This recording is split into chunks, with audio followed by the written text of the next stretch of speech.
Friends, this is a true story from Mumbai. In one of Mumbai's most luxurious areas, Malabar Hill, there stood a magnificent bungalow, Krishna Palace. Marble staircases, glass walls, expensive cars, and brilliance everywhere. But behind all that shine lived a boy named Aryan, who felt completely empty inside. Aryan was the only son of millionaire businessman Vikram Mehra. He had never seen a shortage of money. Since childhood, everything came to him without asking: elite schools, foreign clothes, luxury cars, clubs, parties, everything. But the world of the people working in his house was completely different. Among them was Gauri, a thin, quiet 22-year-old girl. Dressed simply, head bowed, she worked silently. She arrived early in the morning, cleaned the house, washed dishes, did laundry, and left before evening without much conversation. Other workers sometimes mocked or scolded her, but she never complained. One day, the old cook Shantibai asked her, "Gauri, why do you rush off every day? Take some rest sometimes." Gauri smiled faintly and said, "My mother is alone at home, and my younger brother too." Then she quietly returned to her work. Aryan had seen her many times, but never really noticed her. To him, servants were just workers, not people. But there was something different about Gauri. She never touched anything that wasn't hers. Money or expensive items could lie around, but she never even glanced at them. Once, Aryan's expensive watch fell under the sofa and went missing. He assumed someone had stolen it. A little later, Gauri came and said softly, "Sir, this fell under the sofa." She handed it to him with both hands. Aryan took it without even saying thank you, just a nod. But for the first time, he thought, strange girl. Days passed. Then one day, Gauri didn't come to work. No one noticed the first day. Not even the second. By the third day, the manager said, "Sir, people aren't trustworthy these days. They take money and disappear." But Aryan suddenly asked, "Where does she live?"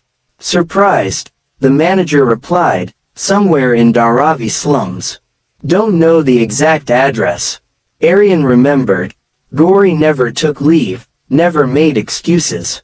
So why did she suddenly disappear? That night, even at a party, he felt restless. Music sounded like noise.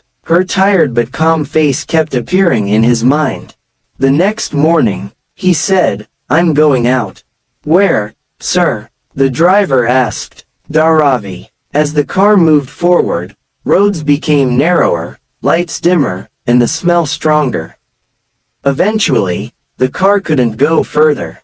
Aryan had to walk. Narrow lanes, dirty water, broken roofs, barefoot children. It was a completely different world. An old woman pointed him toward a broken hut. His heart started pounding. Outside, there was an old pot lying in the mud.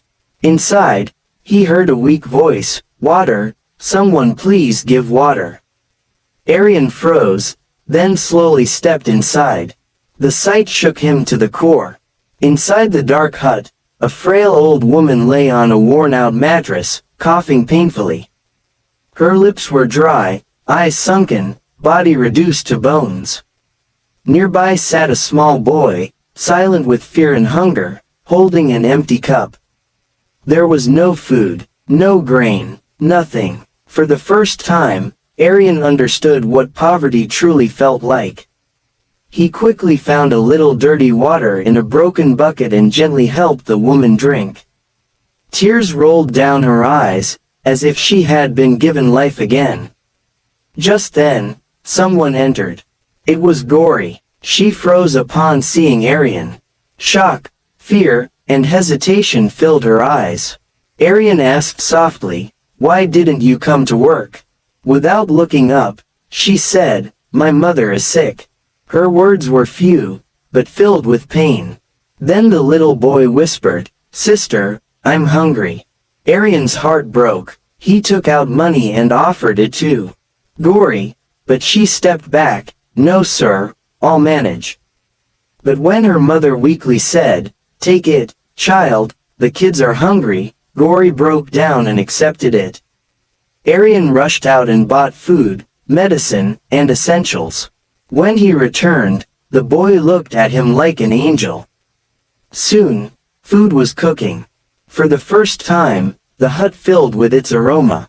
Gauri fed her mother first, then her brother, and only then herself. Aryan asked, "Why didn't you eat first?"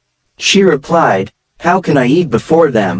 Something inside Aryan shattered. For the first time, he realized, these people were richer than him. They had love. From that day, Aryan's life changed. He brought a doctor, arranged treatment, provided food, and kept visiting. Slowly, the mother's condition improved, but not for long. One day, she passed away. Gauri collapsed in grief. The little boy cried helplessly. Holding them, Aryan realized, this was no longer just help, it was a bond. Later, he said, "If you want, you can come live with me. You'll be safe, and he can study." Gauri looked at her brother, and silently agreed. Months later, Krishna Palace had changed. The boy went to school. Gauri managed the house, and Aryan finally felt happy. One evening, standing in his balcony, he smiled. He had learned something no amount of money could teach him. True wealth is not money, it is humanity.